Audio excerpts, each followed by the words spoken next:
তুমি দেখছ, শুনছ, ভাবছও বোধ হয়, কিন্তু সাবস্ক্রাইব করছো না কেন ভাই বোন? আমরা দি ইনফর্মাল টিম, একটা ছোট টিম কিন্তু বড় স্বপ্ন নিয়ে কাজ করছি।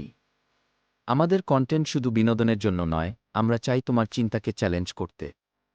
রাজনীতি, সমাজ, ইতিহাস, শিক্ষা, যে বিষয়গুলো নিয়ে কথা বললেই অনেকে চুপ করে যায়, আমরাই সেখানে প্রশ্ন করি, প্রমাণ দেই, উত্তর খুঁজি। কিন্তু এটা একা সম্ভব না। তুমি সাবস্ক্রাইব করলে, তোমার একটা কমেন্ট করলে, আমরা বুঝতে পারব তুমি আমাদের পাশে আছো। আর জানো, তোমার কমেন্টে যেই টপিক থাকবে সেটাই নিয়ে আমরা পরের কন্টেন্ট বানাতে পারি। আর বিশেষ একটা কথা, যারা সাবস্ক্রাইব করবে আর কমেন্ট করবে, তাদের মধ্যে থেকে কয়েকজনকে আমরা পাঠাবো একটা কিডি ইনফর্মাল গিফট কি তোমার ঠিকানায়, ভালোবাসা আর কৃতজ্ঞতা দিয়ে। তাহলে বলো, তোমার ভাবনাটা আমাদের সাথে শেয়ার করবে না? কমেন্ট করো, সাবস্ক্রাইব করো, আর তৈরি হও, আমরা একসাথে বদল আনব। This is the informal. তোমার কণ্ঠে আমাদের প্রশ্নে সত্য বের করাই আমাদের কাজ।